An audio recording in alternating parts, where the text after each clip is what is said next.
puisqu'on est dans des histoires de racines et d'arbres ce matin, et vous avez une très belle région, à propos, en venant ce matin, je me suis dit, c'est quand même très très beau ici, hein, toute cette région du Brabant-Wallon, hein, c'est vrai.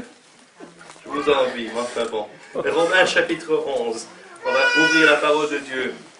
Écoutez bien ce que dit l'apôtre Paul. Je dis donc, Dieu a-t-il rejeté son peuple, en parlant d'Israël, et répond lui-même à la question. Certes non, absolument pas. Dieu n'a pas rejeté Israël, contrairement à ce que certaines églises prétendent. Car moi aussi je suis israélite, de la descendance d'Abraham, de la tribu de Benjamin. Donc il dit ici, moi je suis israélite, je suis juif, dit l'apôtre Paul. Donc si Dieu avait rejeté tous les juifs, ben, je ne serais pas là, bien sûr. Verset 2. Dieu n'a pas rejeté son peuple qu'il a connu d'avance. Et ça c'est quelque chose qu'on doit bien graver dans notre esprit. Dieu n'a pas rejeté ce peuple, Israël, malgré sa désobéissance, malgré son infidélité, malgré le fait qu'il y en a beaucoup qui n'ont pas reçu Jésus, c'est vrai. Mais il y en a beaucoup qui l'ont quand même reçu. Parce que s'il n'y avait aucun juif qui avait reçu Jésus, il n'y aurait pas eu de première église. Puisque la première église, c'était pas à Rome, hein, attention. C'était pas à Washington, c'était pas à Bruxelles. Hein. C'était à Jérusalem. Et qui étaient ces premiers chrétiens? C'était des juifs. Et les premiers disciples, comme je l'ai dit, c'était tous des juifs. Les premiers apôtres, tous des juifs. Il ne faut jamais oublier ces choses.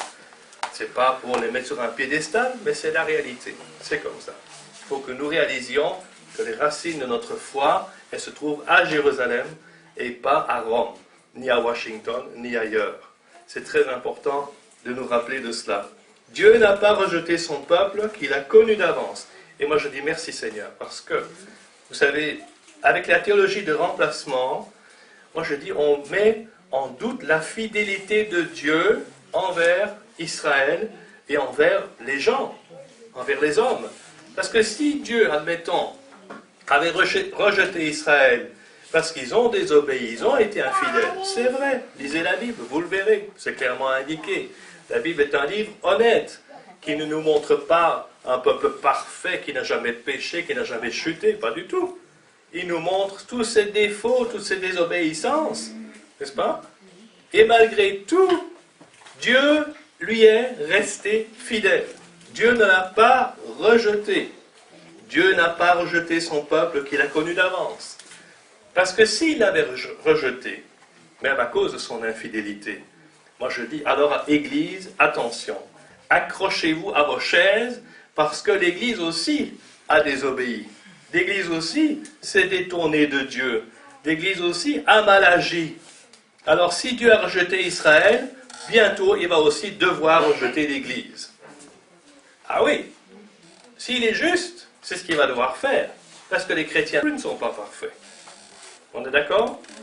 Donc, c'est une théologie très dangereuse, parce que non seulement elle est fausse, puisqu'elle est contraire à la parole de Dieu, mais en plus, elle nous met, en tant qu'Église, en danger. Parce que Dieu pourrait alors nous rejeter aussi, sur la base que nous ne sommes pas fidèles non plus. Donc, très dangereux. Alors, on continue un peu plus loin. En fait, ce qui est intéressant, au verset 7, il est écrit ceci. Quoi donc? Ce qu'Israël recherche, il ne l'a pas obtenu, mais les élus l'ont obtenu, et les autres ont été endurcis. Donc, ça c'est très important, ce passage ici, parce qu'il dit que Israël, ce qu'il recherchait, cette relation avec Dieu, cette bénédiction de Dieu, il n'a pas obtenu. Pourquoi? Il y en a certains qui l'ont obtenu. Les élus, c'est ce qui est écrit ici. Donc, quelques-uns des Juifs l'ont quand même reçu. Là, ne l'oublions pas, parce que j'entends souvent des gens qui me disent « Oui, mais les Juifs ont rejeté Jésus. » Je dis « Mais c'est pas vrai. » Il y a des dizaines de milliers de Juifs qui se sont tournés et qui ont accepté le Seigneur. Si vous lisez bien, par exemple, le livre des Actes des Apôtres, au chapitre 21 notamment, dans ma traduction, il est écrit qu'il y avait des dizaines de milliers de Juifs qui avaient accepté Jésus. Donc, ne pensons pas que tous les Juifs ont rejeté Jésus. Ça, c'est ce qu'on dit facilement, mais ce n'est pas le cas. La Bible le dit clairement. Donc, il est écrit ici que les élus ont quand même obtenu cette bénédiction. Et puis les autres ont été endurcis. Ah ah! Donc qu'est-ce que ça veut dire ça? Que Dieu a endurci leur cœur. Que c'était voulu par Dieu que certains Juifs ne voient pas. Que ce voile qu'il avait mis devant leurs yeux reste là, afin qu'ils n'acceptent pas l'Évangile, le salut. Ça peut paraître bizarre ce que je vous dis, mais c'est confirmé plus loin. Écoutez bien. Selon qu'il est écrit au verset 8, Dieu leur a donné un esprit d'assoupissement. Vous avez entendu? Dieu leur a donné un esprit d'assoupissement. Dieu. Et des yeux pour ne pas voir. Et des oreilles pour ne pas entendre. Jusqu'à ce jour. On est en 60 après Jésus-Christ ici. Hein? Quand il dit jusqu'à ce jour, c'est en 60 après Jésus-Christ. Il faut que vous sachiez qu'aujourd'hui, il y a de plus en plus de Juifs qui reconnaissent Jésus, Yeshua, comme leur Messie. Et proportionnellement parlant, j'ai entendu dire que c'est le plus grand nombre de gens qui se tournent vers le Messie comparé aux autres peuples de la terre. Mais ça, on ne le sait pas non plus bien souvent. Mais vous voyez de nouveau ici, ce que je veux souligner, c'est que c'est Dieu qui leur a donné un esprit d'assoupissement, des yeux pour ne pas voir, des oreilles pour ne pas entendre. Et puis, on continue. Au verset 11. Écoutez bien ce verset. Je dis donc, ont-ils trébuché afin de tomber? Certes non. Qu'est-ce que ça veut dire? Est-ce qu'ils ont trébuché pour tomber? Paf! Non, ce n'est pas ce que Dieu voulait. Quand il leur a permis de ne pas, pour plusieurs, accepter l'évangile, le salut, est-ce qu'il l'a fait pour les faire tomber carrément, pour qu'ils soient coupés de sa bénédiction? Non, certes non. Écoutez bien, mais par leur chute, le salut a été donné aux païens. Ah bon? Ça c'est étonnant ça. Hein? Dieu a voulu que certains Juifs ne reçoivent pas l'Évangile afin que nous, non-Juifs, nous puissions le recevoir. Parce que n'oubliez pas que dans l'Ancienne Alliance, dans l'Ancien Testament, Dieu ne s'intéressait qu'aux Juifs, qu'au peuple d'Israël. Il a fait toutes ses alliances avec Israël. Et à l'époque, pour nous les non-Juifs, il n'y avait pas de possibilité d'entrer dans cette bénédiction. Ou alors il fallait se convertir, devenir juif, et à ce moment-là, on pouvait recevoir aussi ces bénédictions.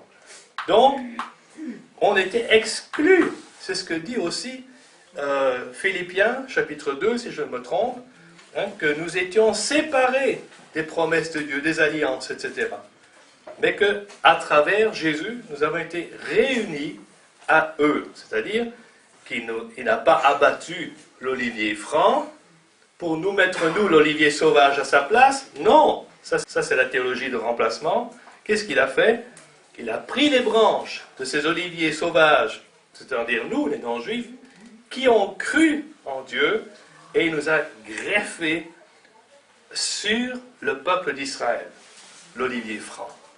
Il ne faut jamais qu'on oublie ça. Ce n'est pas nous qui avons apporté la vie à Israël, c'est Israël qui nous a apporté la vie. Rendez-vous compte? Jésus va même jusqu'à faire cette déclaration choquante. Moi, je trouve que parfois, Jésus il disait des choses quand même un peu fortes. Hein? Et notamment quand il parle avec cette femme samaritaine, en plus, même pas une juive, rendez-vous compte. Hein? Il lui dit, le salut vient des juifs. Je dis, quoi? Vous savez, moi j'ai fait plusieurs années de théologie.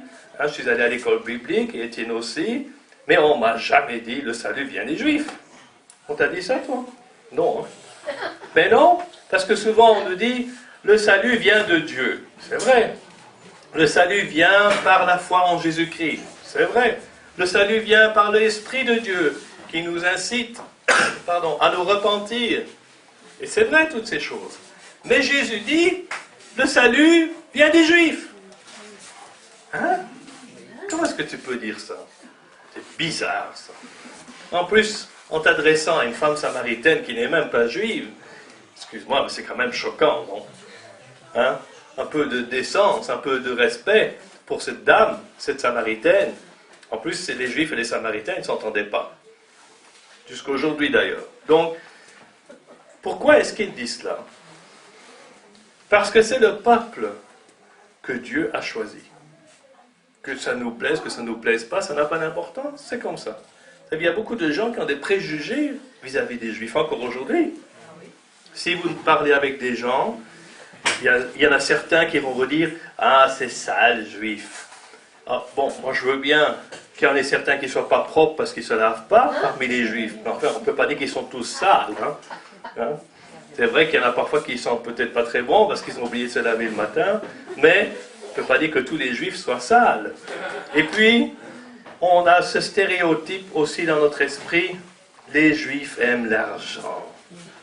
Ils détiennent le pouvoir des banques dans leurs mains. Je dis, ah bon? Ils aiment l'argent, mais les autres n'aiment pas l'argent. Hein, c'est vrai. Hein. Surtout les Belges, ils crachent sur l'argent. C'est vrai. Hein. On voit un billet de 50 € dans la rue, on crache dessus. On ne va pas le ramasser, bien sûr. Hein, c'est vrai. Il n'y a personne qui va travailler pour gagner de l'argent en Belgique. On fait tout ça bénévolement, parce qu'on aime travailler. Rien à voir avec l'argent. Hein? Je blague, évidemment, vous avez compris, hein? Je suis sarcastique. Mais je pense que c'est clair qu'on a tous besoin d'argent. Mais pour les Juifs, ça c'est une mauvaise race, parce qu'ils aiment l'argent. Ils cherchent à gagner de l'argent. Nous pas, on ne gagne jamais d'argent. On passe sa vie comme ça en vivant d'amour et d'eau fraîche. Hein? C'est ça. Hein? Donc, ces stéréotypes sont très dangereux. Pourquoi? Parce que c'est à cause de ces accusations que les Juifs ont été persécutés, maltraités et même tués dans nos pays. Même ici en Belgique, mes amis. Oui. Il y a eu des Juifs qui ont été tués sur notre territoire. Jusqu'à il n'y a pas plus que 60 ans. À cause de ces stéréotypes. On a aussi accusé les Juifs d'avoir tué Jésus. Vous vous rendez compte? Ils ont parvenu à commettre le crime de déicide. Donc, vous savez ce que c'est un homicide? C'est tuer un homme, hein, homicide. Déicide, qu'est-ce que ça veut dire? Un Dieu. Ils ont tué Dieu. Alors, première chose, excusez-moi, mais quand même. Hein, utilisons notre petit fromage blanc ici. D'abord, est-ce qu'on pourrait tuer Dieu, qui est l'être suprême, le tout-puissant, l'éternel? Comment est-ce qu'on peut le tuer? Ensuite, il est écrit dans la Bible que Dieu est esprit. Comment est-ce qu'on peut tuer un esprit? Troisième chose, quand Jésus a été mis sur la croix, est-ce que ce sont des Juifs qui ont mis Jésus sur la croix? La crucifixion était une mise à mort spécifiquement romaine, qui n'a existé que du temps de l'Empire romain. C'était les soldats romains qui ont mis Jésus sur la croix. Si vous lisez les évangiles, vous le verrez. Pourtant, on accuse les Juifs d'avoir tué Jésus. Ensuite, vous allez me dire, oui, mais attention, et parce qu'on me fait parfois cette remarque, hein, c'est pas la première fois que j'enseigne sur Israël, hein, croyez-moi. Donc, on m'a déjà fait cette remarque, oui, mais ils ont quand même crié, crucifie-le, quand il est arrivé à Jérusalem. J'ai dit, ah bon? Ce sont tous les Juifs qui ont crié, crucifie-le? Il y avait quoi? Une centaine de personnes peut-être dans la cour du Sanhédrin, et qui sans doute même avaient été payés par les Romains pour qu'ils crient ça, pour influencer la décision de Pilate. Mais ça, on n'y pense pas. Par contre, il y avait des milliers de Juifs en dehors de cette petite cour de Sanhédrin, à Jérusalem, en Galilée, ailleurs, où Jésus était passé, il les avait touchés, il les avait guéris. Et vous pensez que ces gens-là étaient là en train de crier « Crucifie-le » Ces gens-là l'avaient suivi partout où il allait. Il l'avait aidé, il l'avait secouru, il lui avait donné à boire, à manger. Ce sont eux qui auraient crié « Crucifie-le » Jamais de la vie. Et troisième chose, Jésus dit lui-même « Personne ne m'ôte la vie, je la donne. J'ai le pouvoir de la donner et j'ai le pouvoir de la reprendre. » Ni les Juifs, ni les Romains, ni qui que ce soit auraient pu faire cela. C'était dans la volonté de Dieu que Jésus devait mourir sur la croix pour moi, pour nous. Et justement, ça c'est la dernière chose, la plus importante. Ce ne sont ni les soldats romains ni les Juifs qui ont mis Jésus sur la croix. mais c'est nous, ce sont nos péchés. Ne l'oubliez jamais. Quand quelqu'un viendra encore vous dire, les Juifs ont tué Jésus, dites-lui, excuse-moi une minute, mais je voudrais bien t'expliquer deux choses. Et raconter cela.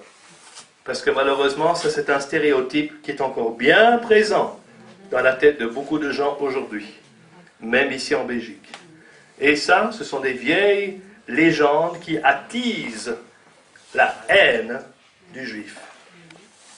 Et c'est très très grave. Parce que les soldats allemands pendant la Deuxième Guerre mondiale, les nazis, ils en ont tué certains en leur disant « Vous avez tué notre sauveur et maintenant, nous vous tuons ». Rendez-vous compte. Avec inscrit sur leur boucle de ceinture « Gott mit uns ». Dieu est avec nous. Alors je dis, mais quel Dieu était avec ces gens-là? Pas le Dieu de la Bible, en tout cas, ça c'est sûr. Le Dieu de la haine, de l'intolérance, mais certainement pas le Dieu de la Bible. Donc, on continue, parce que je voudrais quand même voir quelques versets encore avec vous. Il est écrit donc que leur chute, ici au verset 12, « Or, si leur chute a été la richesse du monde, et leur défaite, la richesse des païens, écoutez bien, combien plus en sera-t-il ainsi de leur complet relèvement ?» Ah, je ne sais pas si vous avez compris, mais Paul donne une prophétie, ici. Il dit qu'un jour, ils seront relevés, ils seront rétablis. Complètement, c'est ce qui est écrit. Hein? Verset 12. Si leur chute a été la richesse des païens, c'est-à-dire nous, les non-juifs, et leur défaite, la richesse des païens, combien plus en sera-t-il ainsi de leur complet relèvement? Un jour, Dieu va retourner toute son attention vers ce peuple. Il a commencé avec eux et il terminera avec eux. Parce que c'est son choix, c'est son peuple. Et nous devons le respecter. Verset 12. Donc on vient de lire, verset 13. « Je vous le dis à vous païens, en tant qu'apôtre des païens, moi je glorifie mon ministère, afin, s'il est possible, de provoquer la jalousie parmi ceux de ma race et d'en sauver quelques-uns. » Qu'est-ce qu'il veut dire ici?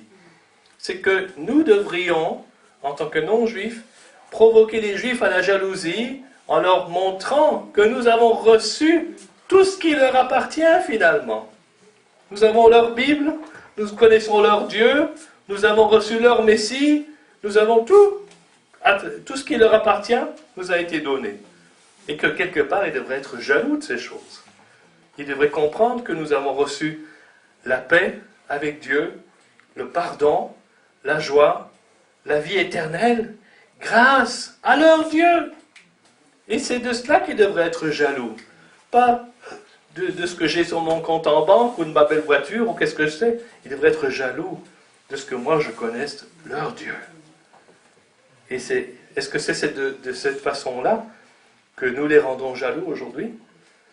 Si j'ai un contact avec un juif, est-ce que je parviens à lui faire comprendre que moi je connais son Dieu, son Messie, je connais toutes les choses que lui devrait connaître? Eh bien ça c'est une question qu'on peut se poser.